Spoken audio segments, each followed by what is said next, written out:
Hi,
Adam. Hi, I'm Miss Granville. How are you? I'm good. Now that I'm in, I'm good. Yeah, it took me a few minutes. I don't know why. First time it wasn't letting me. It told me I needed some sort of a password or something. I called Julia. She said, "Oh no, you don't need that."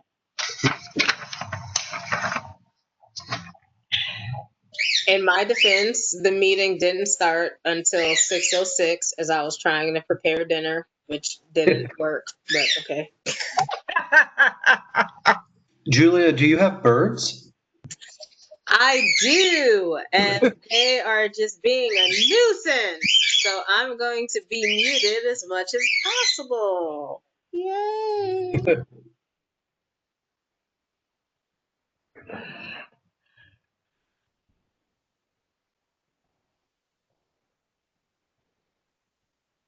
So, Adam, I see two other people, but I don't see their faces. It's possible they're waiting till the meeting to start, or Okay. I'm I'm ready. I'm just keeping a log of who's here, though.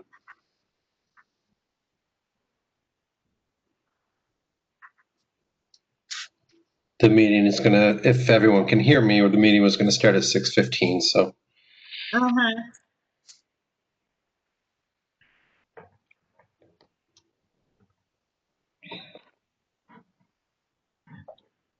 I understand that we're going to have a presentation from HPD tonight. Oh, really? Okay. No presentation, just an announcement, no Oh, presentation. announcement. I'm sorry, I put it wrong, but they're going to speak and tell us about a future informational meeting.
Good evening. We're going to wait a few more minutes to get started because I guess some people haven't come back to their screens yet.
I see we have 12 participants so far. Thank you for being on time.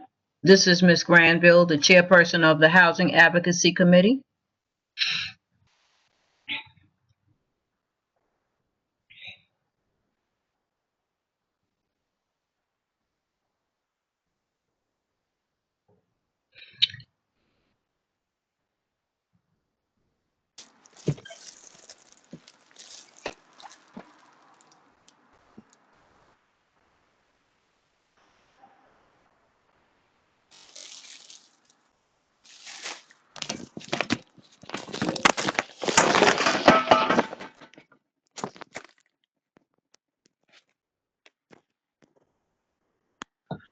You okay, Miss J?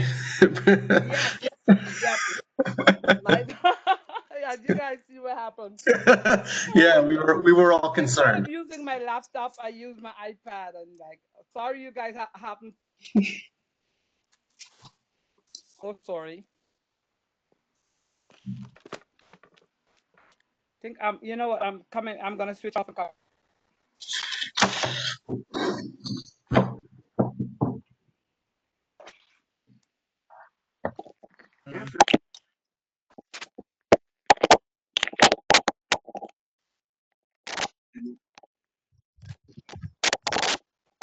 Is there anyone on from HPD?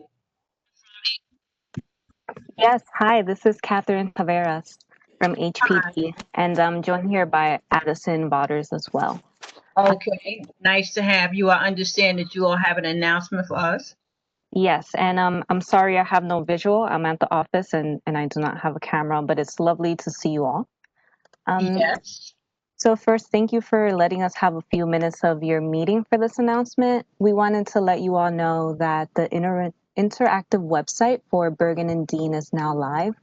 As you may recall from a few months ago when we almost started community engagement pre-COVID, these sites were a part of an NWBE RFP for round 2, and they also have a seniors first commitment.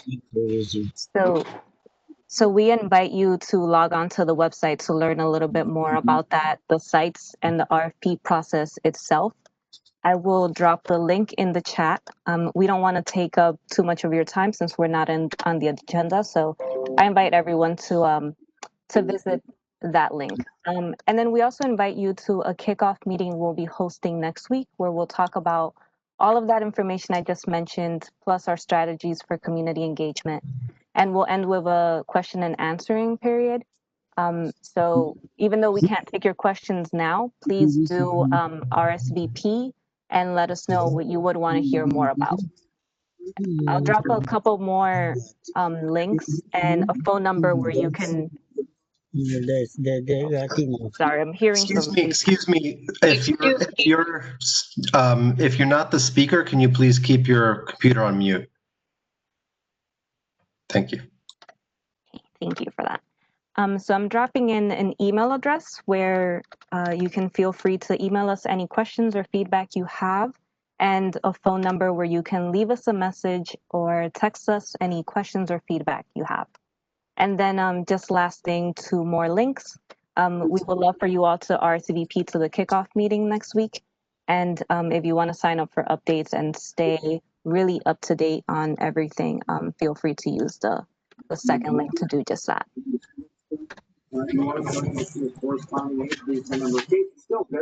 And that is it on the HPD end. Thank you so much, Ms. Granville, for giving us a few minutes. Can you just tell us exactly what date that meeting will be? Yes, October 1st at 6:30 p.m. October 1st? October 21st. 21st, okay. So that's next Wednesday. All right, thank you. Thank you so much.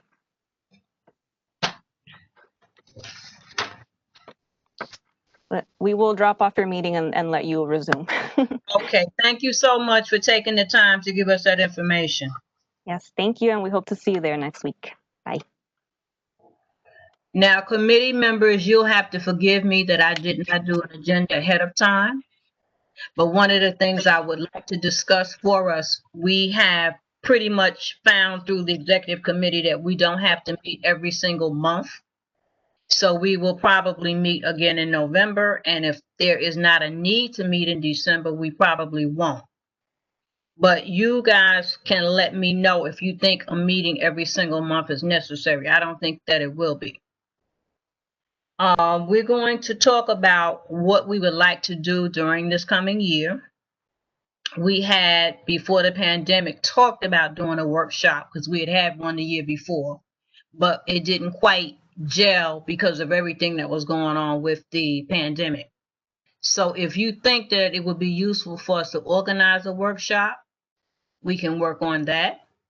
If you have any proposals for legislation that you think would be helpful to renters in view of everything that has gone on, you can let me know that if that's something you think it would be useful for us to work on. The other thing I'm concerned about is the effect of COVID-19 on the new laws that were passed the year before. Because we keep hearing that there's a moratorium on evictions, but then we hear that there is one, but there isn't one. Sarah, you want to speak? Oh, no, I was just making that gesture to say, the eviction moratorium is not really in effect anymore. Yeah. Okay. Okay. Oh, sorry, just one other. So I had written the draft letter for the community board regarding the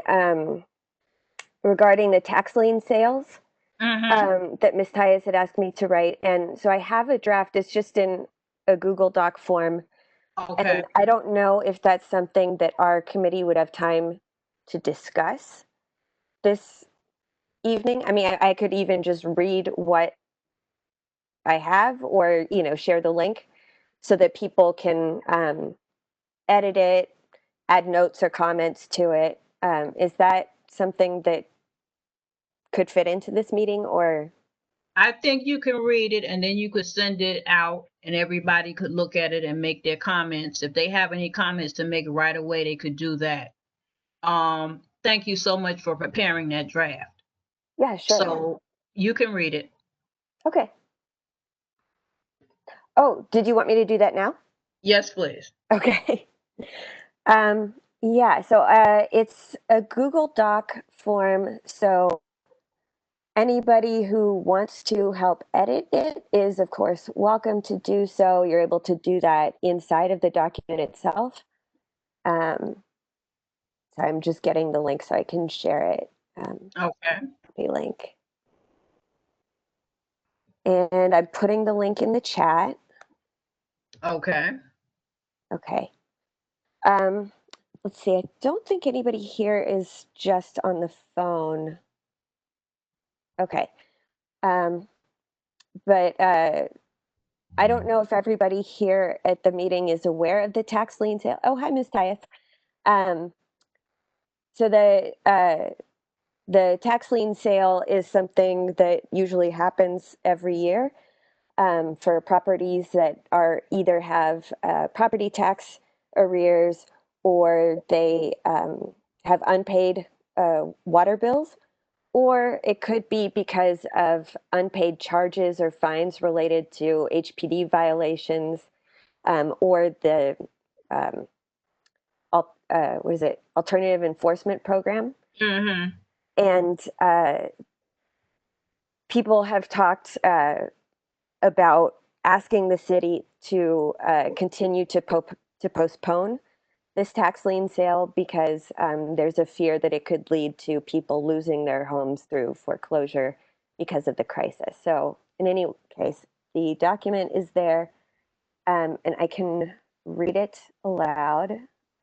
This is my first time writing a letter representing a community board, so any comments are welcome.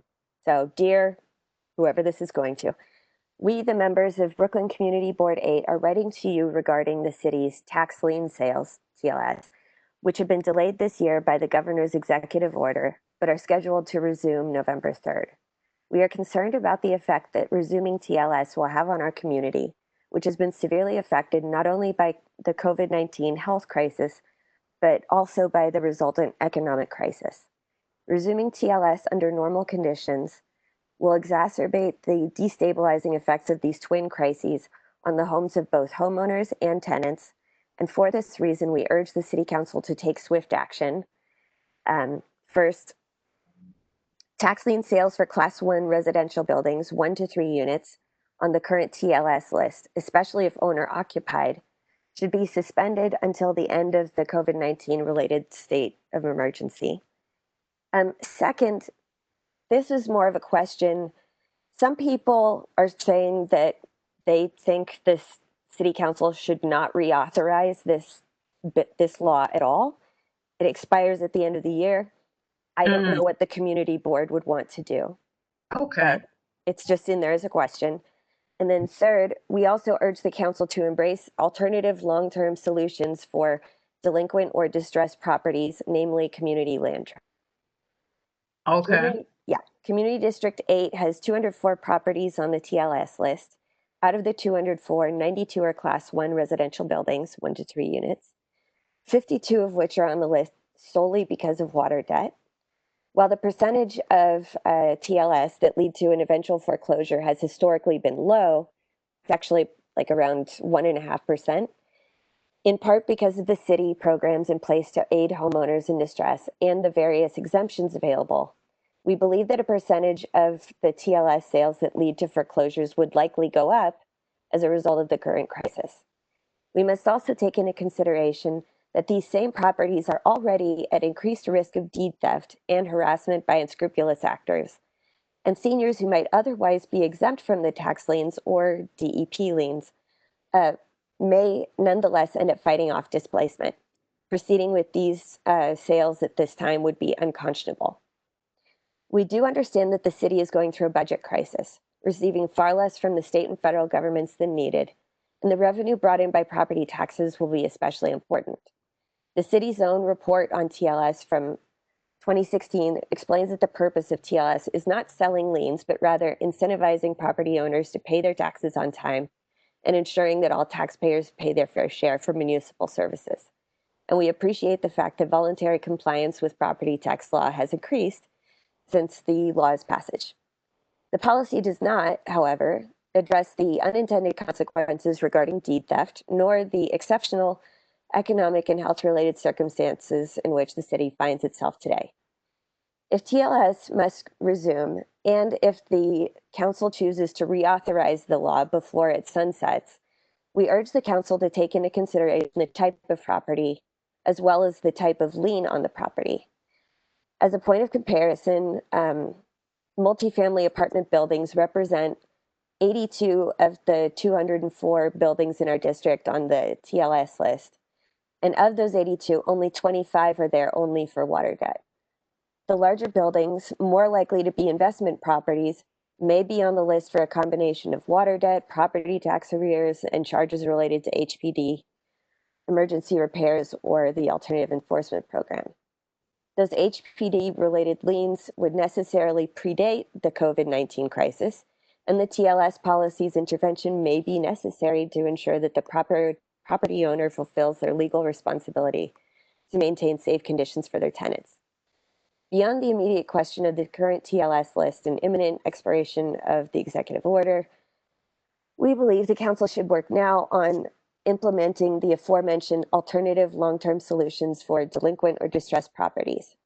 Steering them towards community land trusts could prevent small properties from becoming targets for deed thieves, or large ones from becoming targets for Wall Street speculators. Furthermore, community land trusts could relieve small homeowners who are no longer able to shoulder the sole burdens of maintaining their homes, while also ensuring that they and their tenants' homes remain affordable. And then I'm not sure how one usually closes a CBA letter, but Thank you so much. Thank you. And I'm sure that everyone that's listening, if you have a comment, you will contribute to the letter. And I thought I saw Mr. Melkerstein's hand. Did you have something to say? Oh, no, I was just giving the thumbs up. I thought it was very well put. Okay. Okay. All right. So I thank you so much for working on that. And does our chair of the board have any comments that you want to make at this point? Ethel? I'm not hearing her. Sorry. Okay. What I thank you, Sarah Lazar, for doing this. It's very rare that people step up to participate in the tasks that we assume being volunteers with the community board. Excuse me. In my mind's eye, these are, once this letter goes out, we want to copy the independent budget office and ask them to go over the numbers for the past few years and tell us if the city only adds to its shelter costs burden by forcing evictions through this tax lien sale process. That's one thing that I want to add to that, and another letter that I've been mulling over with asking DCP and the mayor to change the affordability marker from 30% of rent to 25%. We need to know about unintended consequences. We need to look at the consequences here, and driving people out of their homes and into shelters is one. So if we can narrow down the target for this ask to 1 and 2 family homes, that would be great. The analysis of what's on the current list, 1 to 3 family homes, is a little bit over. Really concerned with the smaller homeowner, but I'm working. Let's all work together. My ideas shouldn't be the only ideas on the table. So those are the 2 things I would ask, would prepare the audience for as we go forward. This letter would go out under my name on board letterhead. So you would get a final copy in free form, not on letterhead, but Ms. George will assure us all that this is one that's going out. And again, we need to make sure that it's going to the mayor, city council, Department of Finance commissioner, and the IBO, Independent Budget Office. We want to ask them to put this idea up as a study to see if we're saving money by putting it, because that would really sell it. Thank you. Could I just say, so the 1 to 3, the reason I put 1 to 3 was just because it was the distinction that the list used for the 2 different tax classes, and Believe me, I understand. That's what was there. Okay. It's an easy grab. That's the way they classify it. And it would take some work to peel off that the 3 families. I understand that. Thank you. Yes, Mr. Callahan. Yeah, this is sort of a tangential just because we're talking about the tax lien trust. Mr. Todd and I have both been directly acquainted with this problem because our community garden, Amani Community Garden, had the center of the garden stolen by the tax lien trust process. And subsequently the developer who bought it from the developer has let his own property taxes go into collections, and he's actually in the tax lien trust from the prior year. This is something that I don't know that this is going to be a separate issue, but we as a garden are trying to think about what to do about retrieving our land from someone who has been delinquent. And I'm not sure that there is a remediation process that exists. And if anyone has any sort of insight into that or something that we can think about going forward, that would be really helpful. Just as a thought. Mr. Todd. See, Mr. Todd. You're muted, Greg. I unmuted him. Oh. Okay. Is he still not muted? I'm not hearing him.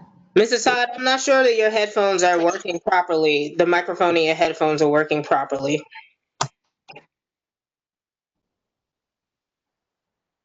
I'm not hearing him. We see your mouth moving, but we don't hear you, Mr. Todd. You put it in the chat, Greg? Yeah, his headphones are not working. Got bent. Okay, we just heard you. Is that better? Much better. We didn't hear what you said before. Now we don't hear him again. Can you hear me? Now we can. All right, good. I think I kicked my headphone out of frustration. I couldn't get in the meeting. Anyways, been doing this 30 years. The problem with the tax lien sale is it's totally weighted towards the private sector.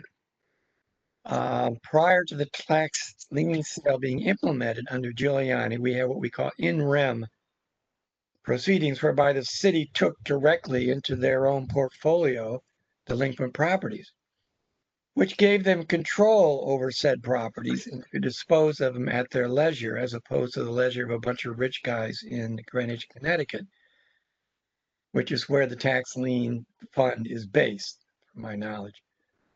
Case in point, we acquired a property on Sterling Place, BEC New Communities, and local nonprofit housing developer. And the family complained to then a state assembly member, Clarence Norman, and he was able to push through both state Senate and state assembly a bill that took the property back from BEC and gave it to the previous owner. So an analogy directly here, if the state were, or the city were the owner of that middle lot, they could at their discretion give it back to the community. But with tax liens, now it goes to this separate entity that could care less about anything. Or a bunch of rich tax hedge fund dudes. And they have actually no interest in the city or our problems or anything else. We just basically offshored all of these properties and lose control of them. So this is a really deep problem. It goes back to the Giuliani privatization, the old idea that the capitalist free economy is the smartest way to go, that cities are dumb and stupid and shouldn't own any properties because they just ruin them. This is the thinking that's behind all this. And we're kind of like tilting at windmills until we get at the real problem. It's this idea of the city losing control of its own properties and being held by rich people who live outside the city. I mean, this is a real problem that we need to address. And, you know, till we can figure that out, we're just going to be kind of spinning our wheels, I think. Thank you.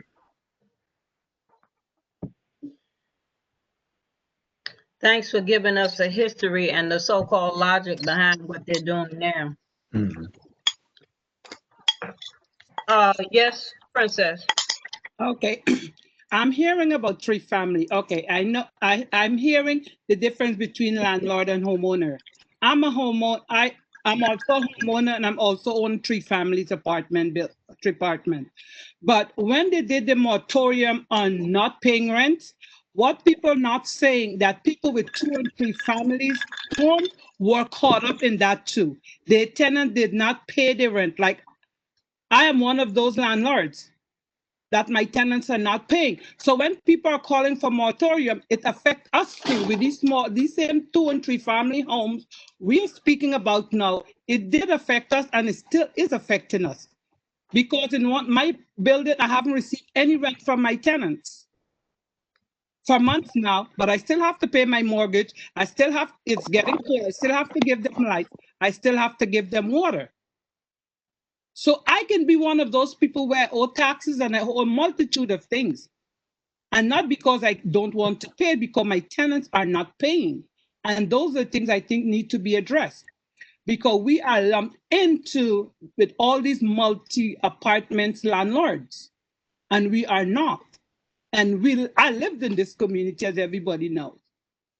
So that's all I need to say. So, so something needs to be done. And thank you, Sarah, for that letter. And guess what?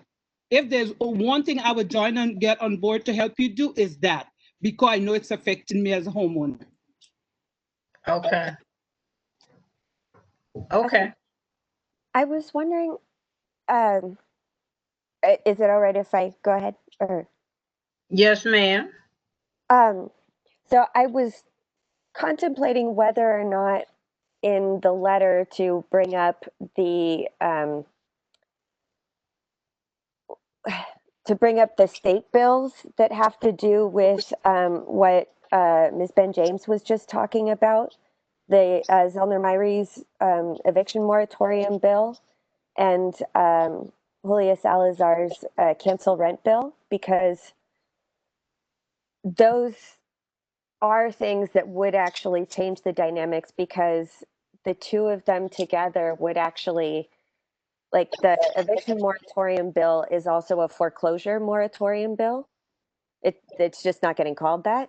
And then the cancel rent bill not only cancels rent, but it also it would also bail out all of the small homeowners for the entirety of the lost rental income. So Okay.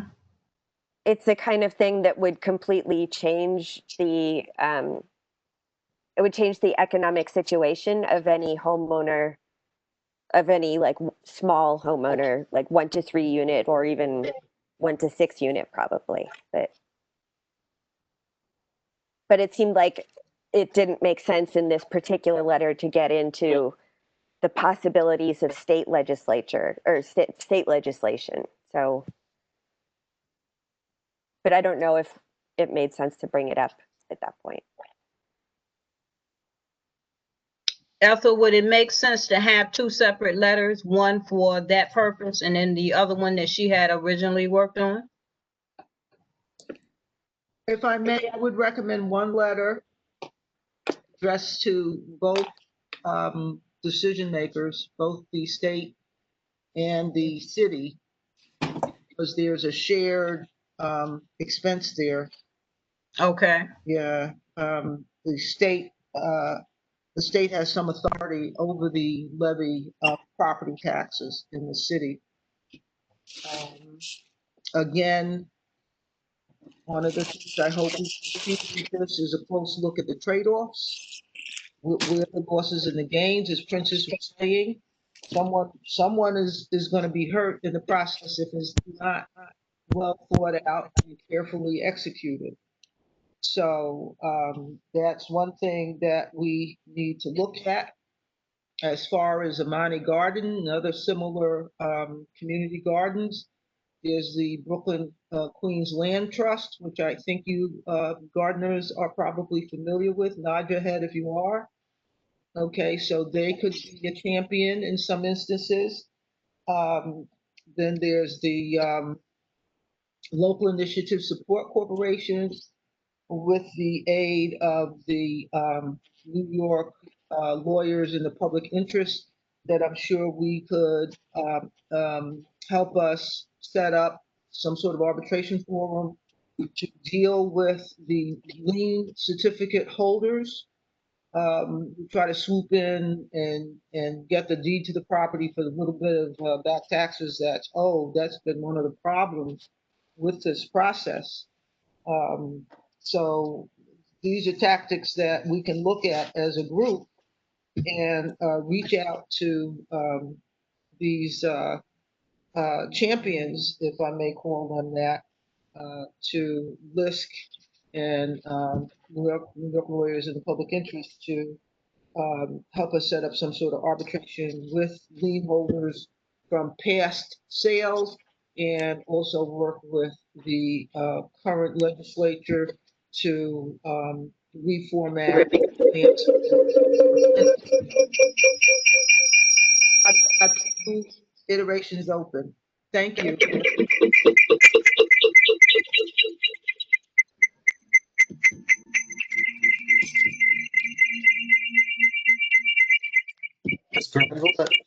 I don't know. Is that you? I think it's you. Do you have two screens open? I think it's me. Yeah, it looks like you're in twice. So if you can mute one, that's the problem.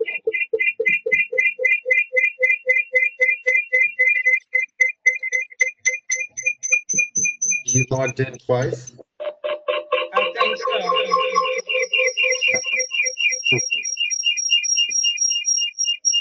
I don't know if you could close the other window. It seems like, oh yeah. There, okay, that should do it, I think. Hopefully. Whew, that was something else.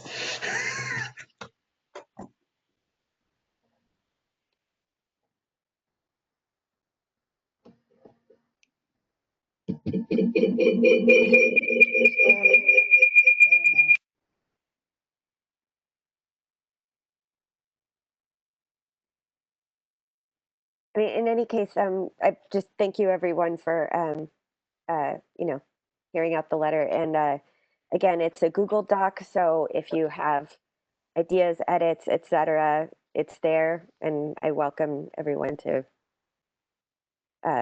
put their input as they see fit. And there are also some notes after a page break.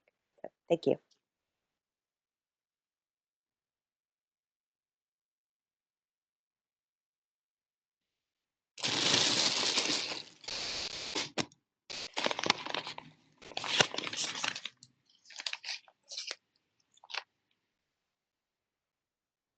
Okay, I don't have anything else to add on the letter for the time being.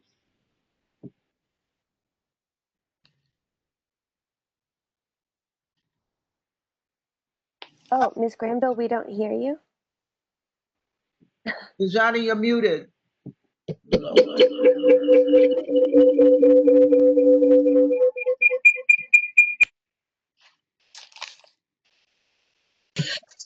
Unfortunately, in order to spare everyone's ears, I am going to have to mute any areas where the interference is coming in. Ms. Granville, you are listed as having two screens open. If you can figure out what the second screen is, which does not have your image, and close that, that might resolve all of the interference issues.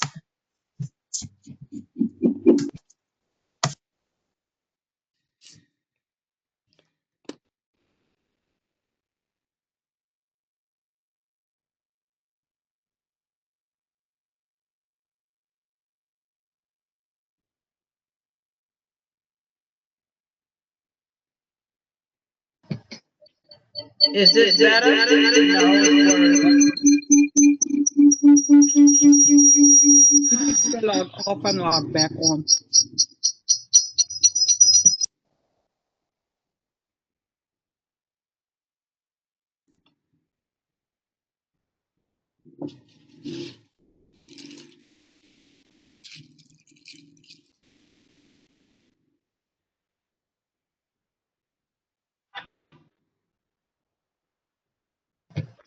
Can you hear me now? Echo.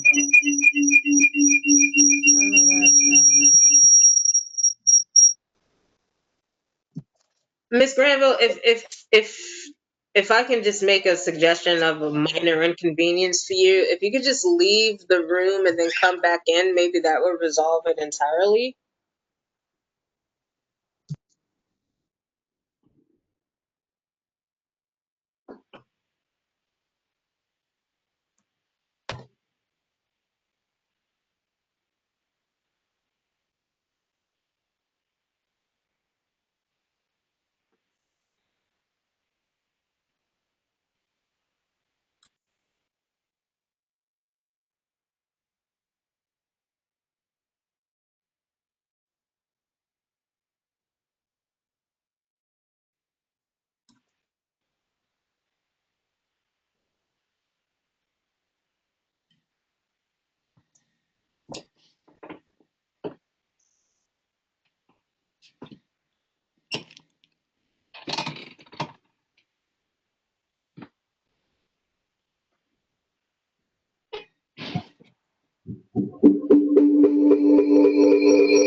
Is it possible for Ms. Granville to log off and then log back in? think that would fix it.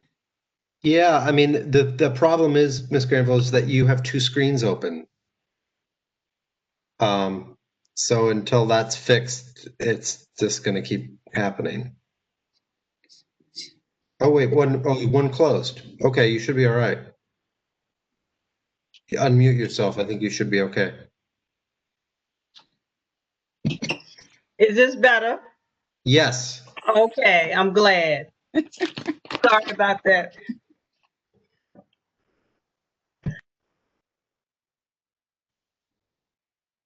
Oh, now you're muted again. Oh, sorry, go ahead. I think we've discussed the letter thoroughly, so I wanted to find out from you all if there were any other particular projects you wanted to work on this year. I started out by talking about the fact that before the pandemic, we were considering trying to organize another workshop, which is something we had done the year before.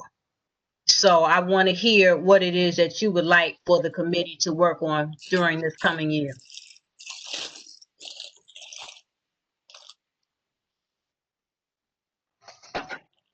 Yes, Sarah. Oh gosh, there are so many things I would like the committee to work on, but I do feel like there could be, you know, even though eventually the COVID, I don't know, the pandemic crisis is going to eventually come to an end. It's hard to know when exactly, and I feel like there's a lot of confusion everywhere about, you know, the state of the eviction moratorium, you know, the various different protections that are available to people. And it just seems like I think I sent out an email to I tried to send it to the land use and housing committees, just filling in some details about the state of the eviction moratorium. And the very next day there was, oh, I guess that was today, there was a notice from the Department of Investigation giving instructions to the marshals. And so it's like every day there's a new development. And I don't know if it feels like part of what the community board is best able to do is to communicate things and to answer people's questions, you know, popular education. So I imagine that getting the word out about these things would be important and probably continue to be important because there are many people who are just confused. Yeah.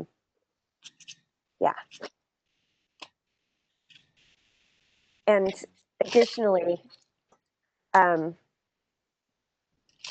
I have been involved with the Brooklyn Eviction Defense Network, and while, you know, new eviction filings have been on hold for many, there are going to be there are going to be a lot more filings now that the moratorium has ended. It'll be slow, but the quantity is going to be great. And there are also changes in terms of right to counsel being expanded. So there are just likely to be a lot of people with need for information about these particular issues. You know, how exactly does an eviction case work in housing court, what to expect, what resources are available to people. Those are just some thoughts that I have. Thank you.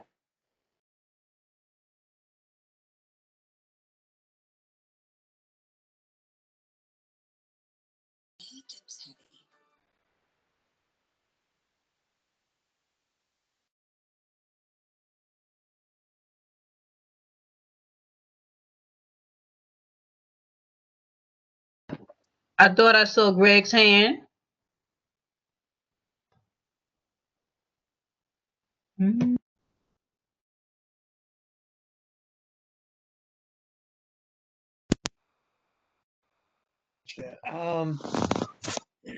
Yeah, I agree with Sarah. I mean, I think there's massive confusion now because there's the contradictory proclamations about who can get evicted. I mean, I think evictions were extended, but only for people who don't meet certain needs criteria, et cetera, and so on. So I think we really need to get ahead of this. And then there are, like, landlords like Miss James who are going to get foreclosed. I mean, everyone needs some remedies and we need clarity. So I think we kind of have an emergency meeting as soon as possible to get people sorted out on this thing, like January or, not sooner. I would second that having a meeting before the eviction moratorium ends at the end of the year would probably be valuable to the community.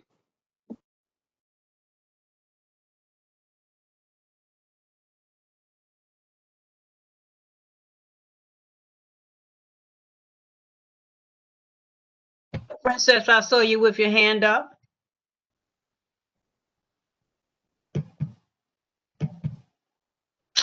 Why is it not unmuting?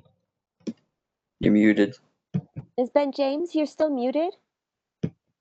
Yeah, it looks that way.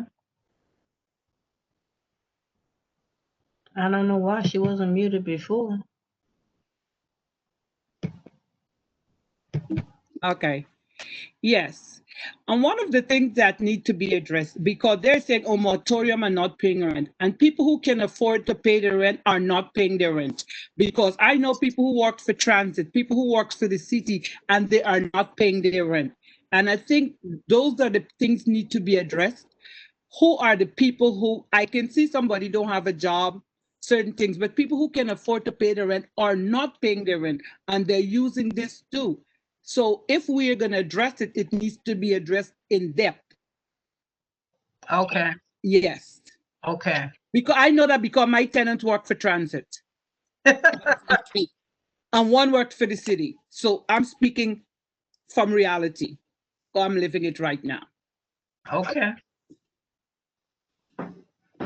Mm-mm.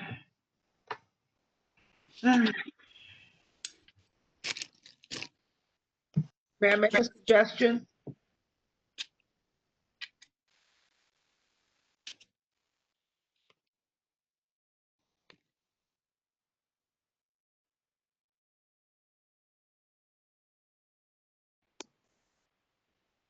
Ms. Granville, I think Ms. Tyus is trying to speak or raise her hand.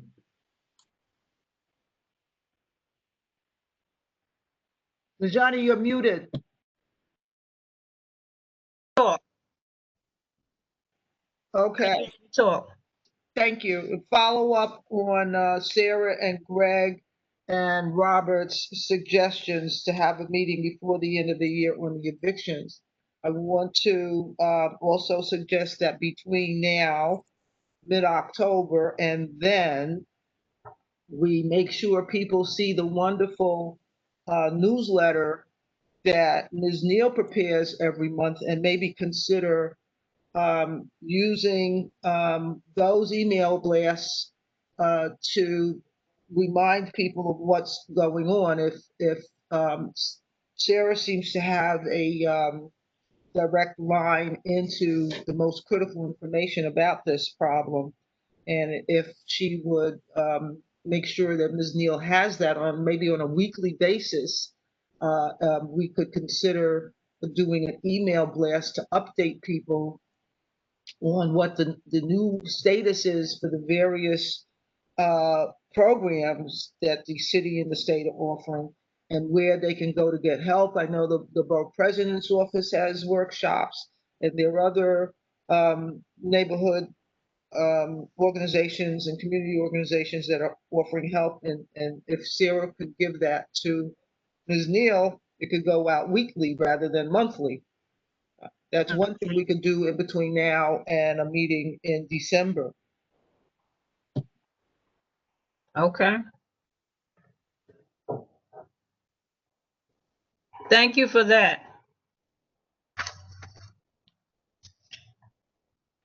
Does anyone else have anything else? Any other suggestions?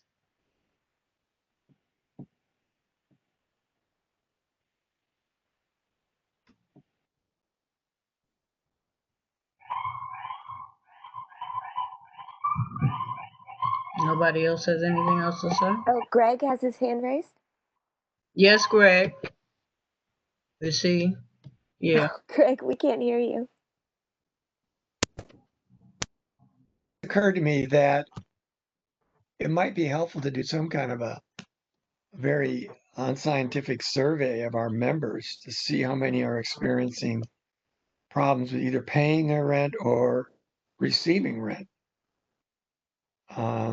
Just to give us a gauge going into the conference. It's like if we have 40% of our members are not able to pay their rent and 20% of the landlords aren't able to collect rent.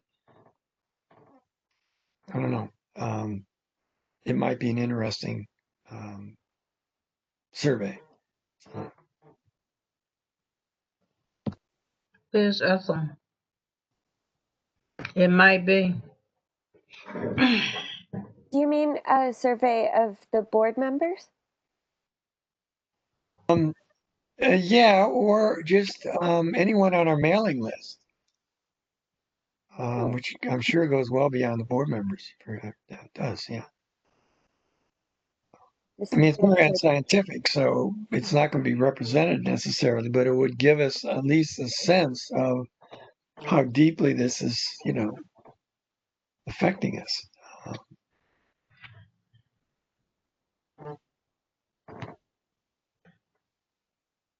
Can you hear me?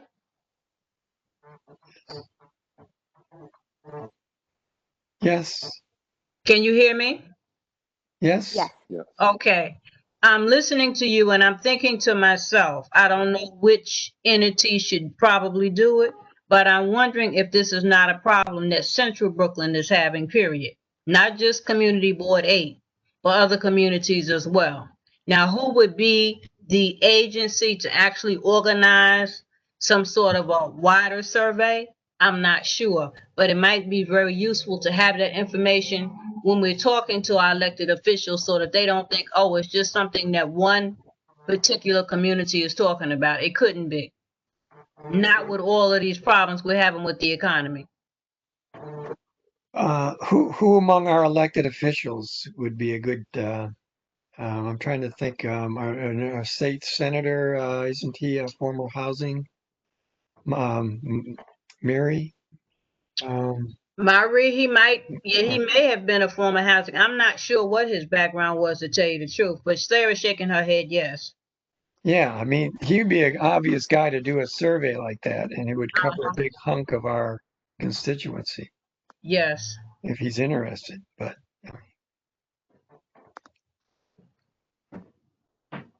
So there may be something to speak to him about. I don't know if it would make sense to actually send him, I guess, an email or written inquiry about it. I don't know if we need a formal letter at this point, but just find out from him if he's interested in doing something like that, if he would be interested. And I don't think Miss Ty has heard it. I'm not sure if she's still there. I'm here. Did you hear it? I heard a suggestion to do a survey. I'm not sure if we have a slate of survey questions. Well, you may not have heard it, but I was suggesting that possibly a wider survey might make more sense to include other parts of Central Brooklyn, not just Community Board 8. But I was saying I don't know who would actually do that, and somebody suggested that our state senator might be interested in doing such a survey. Marie. I understand, and the questions would be to find out what? The degree of hardship, who's having a problem as far as being able to pay their rent, and who are the homeowners who are experiencing problems because of this economic crisis, because people are either saying they can't pay and don't pay, or people really can't pay. Thank you. So the Housing Justice for All Coalition did do a survey that it was put out to, broadly, it was put out broadly for the entirety of the state, but I think most of the respondents were inside of New York City. And, but they did this earlier in the crisis. It was maybe April or so. So Okay. I could find where the results of that survey were, but I Okay. imagine that things have sort of evolved since then. And Mm-hmm. of course they have, but yeah. Okay. That, we might want to look at the survey questions in there and see if there's something that we could update, maybe Myri or even this group you mentioned could update it.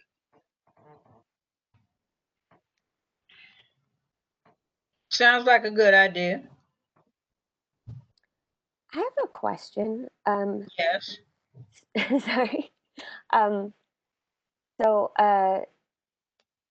our local electeds are, for the most part, in support of a few different state bills that have to do, that are sort of in reaction to the housing component of all of this.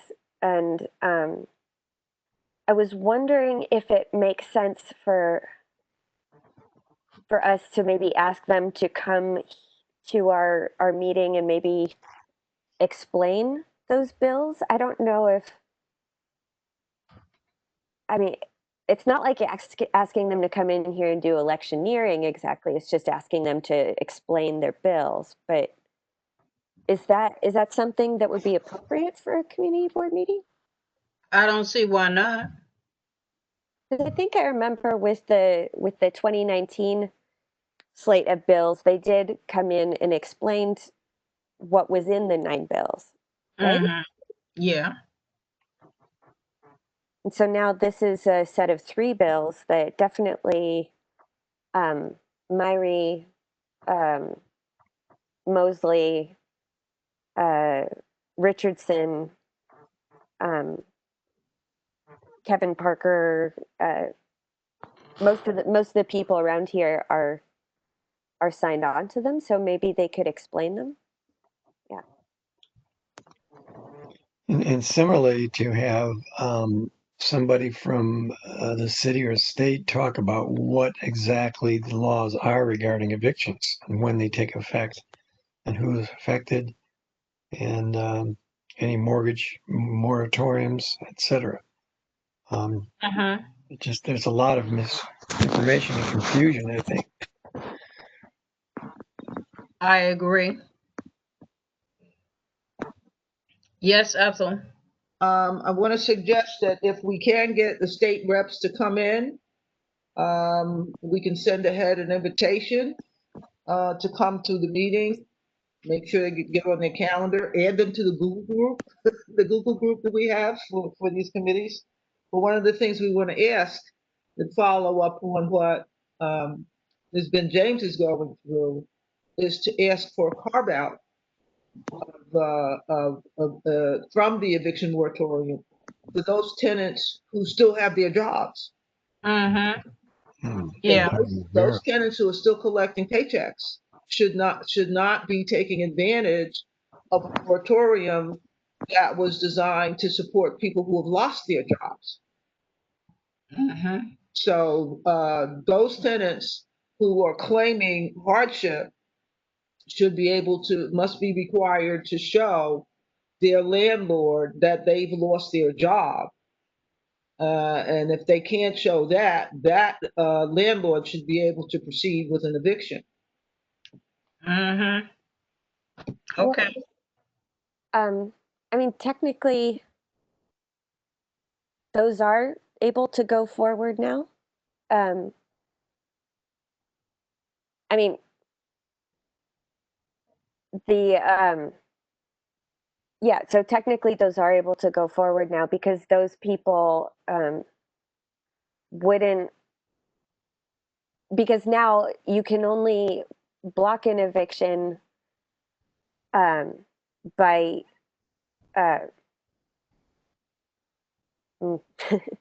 you have to be able to prove under the Tenant Safe Harbor Act, you have to be able to prove that you experience financial hardship and the judge has to approve it. But like eviction warrants can be, those cases, all of the cases can be started, but eviction warrants can indeed be acquired now if the tenant can't show that they were financially impacted. So Okay. I mean, Are there any other comments or questions or concerns that anyone wants to speak on at this time? This is such a quiet group. Well, if I may, I want to bring up another thing that's been haunting me for a while now. Mm-hmm. The borough president's land use director, Richard Barack, has brought it to my attention again that a lot of the folks who live in this community district are being ejected from the housing lotteries because they're asking for affordable apartments. And as we all know, affordability is described as you're paying 30% of your income in rent. I'm asking you all to support a letter to go to DCP and to the mayor to reduce the affordability marker to 25% of income to get priority for set asides for a community district when a rezoning is done and the developer comes in and they get the zoning. They're supposed to choose an MIH option, and within that MIH option, the affordability is described usually at 30% of income. I want to ask the mayor and city planning to bring that down to 25%. And that marker include not only rent, but gas and lights as well. So it's a shelter cost, not just rent. Mm-hmm. And that the trade-off there is that when people go in for the lottery, and they say that they're asking for an affordable apartment, 30% of their income, the developer says, this person is likely not going to be able to pay their rent during the term of the lease, and I'm going to have to end up going through changes to get them out, evict them somehow because they can't pay their rent. So if we drop that affordability criteria to 25%, we'll have less of that type of behavior, and we will have less costs, fewer families going to shelters, a lower shelter cost for the city budget, and I think that would be a good thing for us to do. Again, to send a copy of the letter to the Independent Budget Office and ask them to look at it and validate our assumptions with the numbers. Adam, didn't somebody just send a note in about HUD increasing that amount to 35%? Didn't I see that in the chat a minute ago? I think Ms. Neal posted that. Yes. So last year, Ben Carson of HUD said, and I quote, "Poor people aren't working hard enough," with the rent burden at 30%. So it was increased unilaterally to 35%. HUD is a federal program. That's why Congresswoman Clark is trying to, should she win this reelection, implement changes to HUD's rent burden thing to reduce it from the current 30% or the increase to 35%, so that it can be more affordable, because right now, as it stands, is based on gross pay, not net pay. Net pay, as we all know, is much lower than gross pay. So that's something that is definitely a federal thing that would have to be with our federal electeds.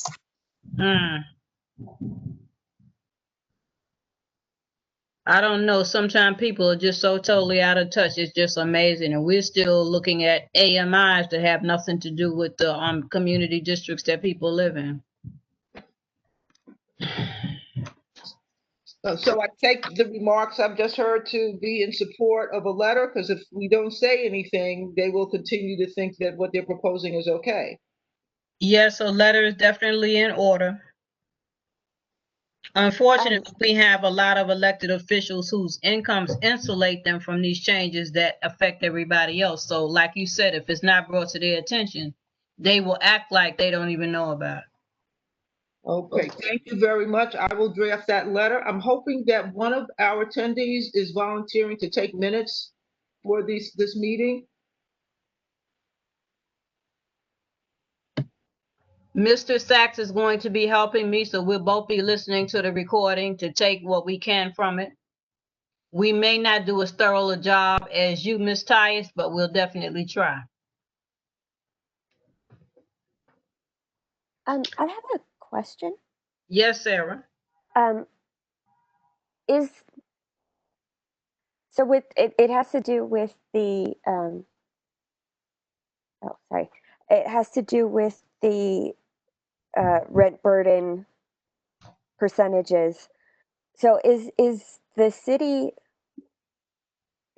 prevented from applying a a lower rent burden than what HUD?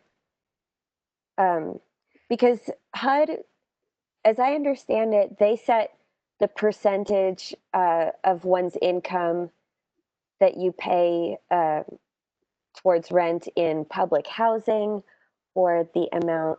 Oh, so Ms. Neal said, no, we cannot set our own percentages. So that's the case even with, I don't know, like affordable New York, the housing that gets created through rezonings, things like that. Mm-hmm. Oh, blast. Okay, if I may, once again, I'm sorry, I don't want to monopolize the conversation, but I'm working from a playbook that was provided to me by the borough president's land use director. Okay, and the target for our complaint would be the mayor and city planning, since they issued the zoning, which gives the tax credits to the developers who are requesting rezonings. If you're coming in to say like M Crown, and that area is all manufacturing, but you want to go in and build an apartment building with a commercial ground floor, and in order to get that change, you're willing to rent some of your apartments at a lower rate. That's the time for us to demand something that's going to help the city budget, which is to drop the rental requirement under the rezoning, which is something the developer is asking for, to something that can be used by this community district. HUD is using a cast broadnet kind of census data usage, statistical metropolitan area, and we wind up with a high income that includes northern New Jersey, southern Westchester, And Long Island. Westchester County, and it skews our income numbers to the high side. So for a long time, we've also been asking to make the AMI calculation, the area median income calculation, local, hyper local, okay, down to the community district level. There is a Puma table available that shows some of the data, but we have to push our electeds to make the changes that help us stay independent and not depend on tax revenues, which are drying up, to provide city services and so on. So that's the kind of statements that we need to be validating, to put in the letter, to go to the mayor, city planning, independent budget office, so they can use this in their data, to our state officials as well, so we have their support. Okay, the trade-off in lowering the income on one side is lowering the expense on the other side for the city, because people who can't pay their rent, where are they going to live? They're going to sleep under a bush in Prospect Park somewhere. They're going to go with shelter. okay? And the city's going to wind up having to pay the whole thing. So Mm. let's come to the middle of the road and figure out how to solve this problem. Everybody's going to have to tighten their belt to get this done.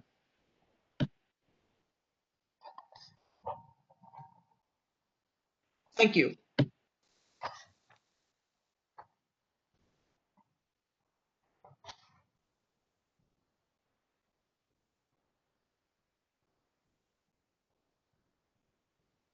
Well, what she said makes a lot of sense when you think about it, because we hear astronomical numbers that are being paid for people to live in shelters.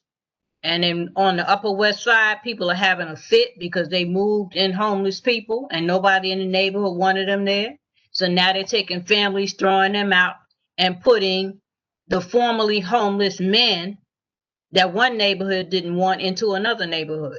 So Ethel is absolutely right. It's causing all types of problems. Not to mention the money that's being spent.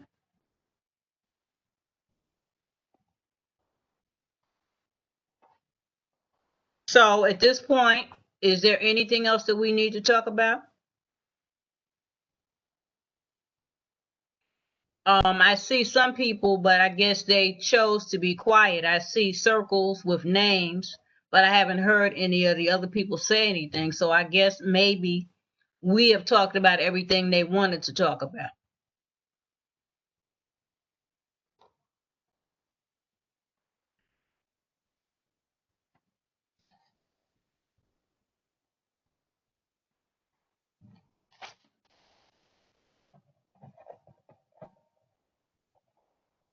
As soon as we hang up, a lot of ideas will be floating around.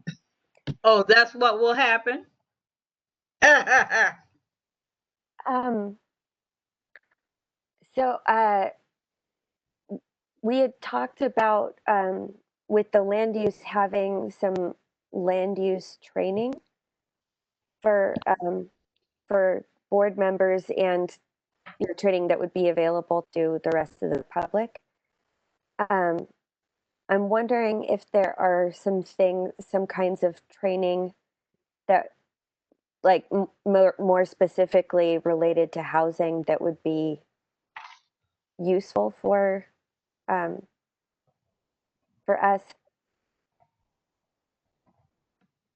I think at one point I had looked up the description of the housing committee's purview, and it said something about 421A applications, but Which we found out was a joke. I'll tell you this. We were supposed to have one applicant come in to explain their 421A application.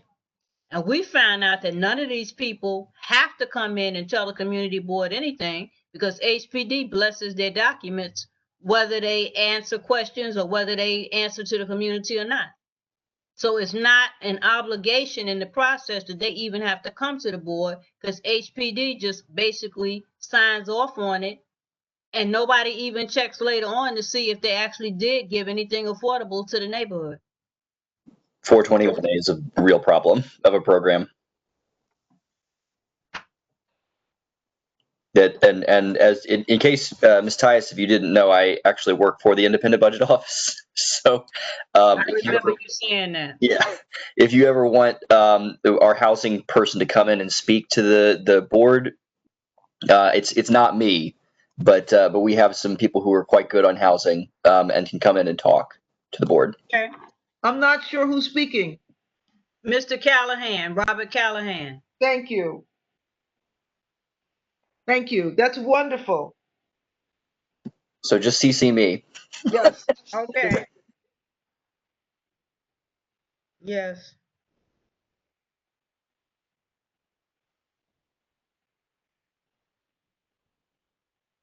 We have to demonstrate to our elected officials that we're not just arm waving, and that there are some real financial choices that we should be making on a more informed basis as we go forward. Because right now we are definitely in a pickle. According to Dr. Fauci, we've got another year to go before we have a viable a viable answer to this prohibition or cure for this virus going on here. So we need to. So we sympathetic community board members. We don't want to see people in the street, but by the same token, we don't want to come out of this with landlords losing their properties because they couldn't pay their mortgages. So the recommendations we come up with need to be balanced, and the tax credits may need to take different shapes going forward. But we can put the proposals out there, give us some thought, look back at the library of studies that the IBO has done over the years, and they are very, very helpful. And then there are a couple of law schools, the universities that have real estate programs. I'll try to send out links to those programs where people can look at that. If you want to get some information on land use, there's Association of Neighborhood Housing Development, ANHD. They have informative classes. Some of them are free. Um, there's the American Planning Association. They have courses. I think they charge for most of those. And I am working with Ms. George to use the land use committee meetings for December and January for DCP to come in and do a piece on zoning, about 20 minutes. They're still trying to gather information for the in-ground rezoning. We need recommendations and suggestions from the community board and the community at large for what they want to see over there. And then the following month, I hope to have the land use director from the borough president, Mr. Bearrat, come in and talk about ULURP, because DCP is saying that they don't have the money to move ahead with M-Crown on ULURP, so they can't say no to private applications, and those things will be coming along. In fact, that'll be one of the applications up for the November Land Use Committee meeting. But this is a housing committee meeting, so I want to stick with housing. Thank you. Thank you, Ethel, for updating us on the possibilities for the training that people are interested in, because we were quite fortunate last winter, I think it was, or the winter before, where the borough president of Manhattan actually had classes on everything that community board members deal with. And she did not say you couldn't come because you didn't work in Manhattan or didn't live in Manhattan. It was open to the entire city. And every time they had a class, it was like standing room only. Everybody was there. Zoning, land use, traffic, sanitation, whatever. And unfortunately, we did not have that type of training available to us in Brooklyn. So those of us who wanted to take advantage, we just got on the train and went on over to the municipal building. It was kind of cold some of those nights, but it was worth it because you got some invaluable training. And you got to meet a lot of people who are very interested in their community. So it was a nice synergy. I actually enjoyed it, and I'm glad we did it, because who knew that in less than 2 years we would have this situation where people can't even get together and look at each other at the same table anymore.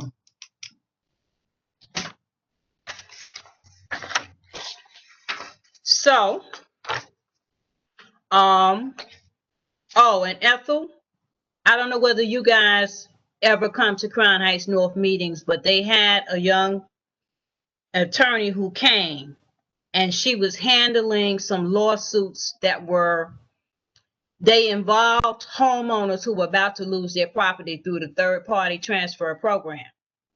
And come to find out, in most cases, they were threatening to take people's property under false pretenses. They did not owe the taxes that they claimed that they owed. And we found out from this attorney that that information is public information that is supposed to be given to the community board, but you have to ask for it. And we have asked how many times, Ethel, and haven't gotten anything? 2 times. Okay, so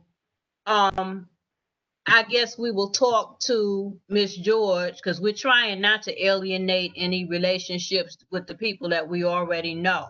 But I'm very annoyed with our city council person because we're supposed to be able to get the information from him, and he hasn't been forthcoming, even though we've asked in writing twice. But it's something that we are entitled to. Just like we're entitled to all of the information for all of our transit properties in our district, the buses and the trains and the ridership, other communities get to react much quicker than we do when they say they're going to cut something because they already have their numbers. We're entitled to it, but again, if we don't ask for it, we don't get it.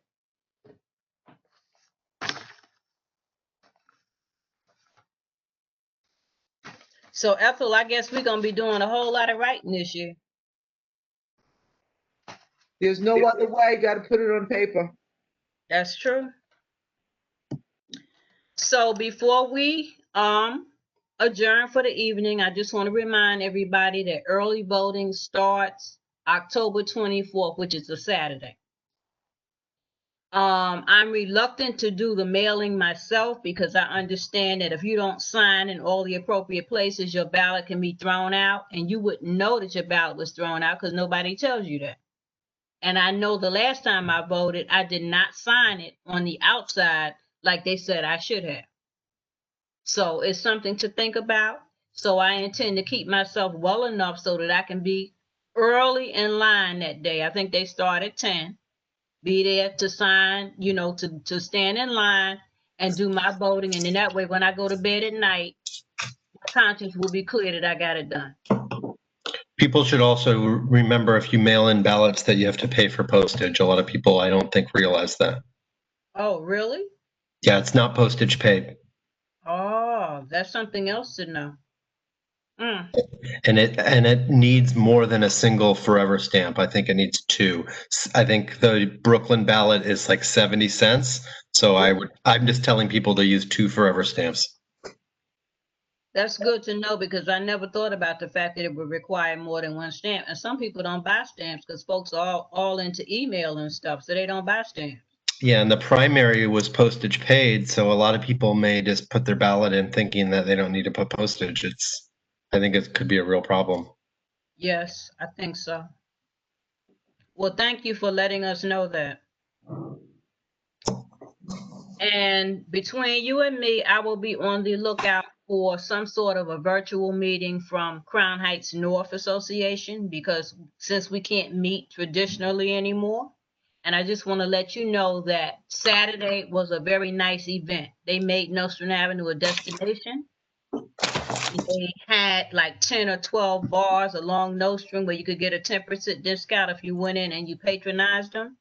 And that discount is still good until the 17th of October. I'm hoping that in December, when they have the Small Business Saturday, when they promote small businesses, I'm hoping that they can have an event similar to that again. But it was so nice because it was like one long block party. So if you are in town, if you're not traveling any place, when they do the next one, please come out and support your local merchants.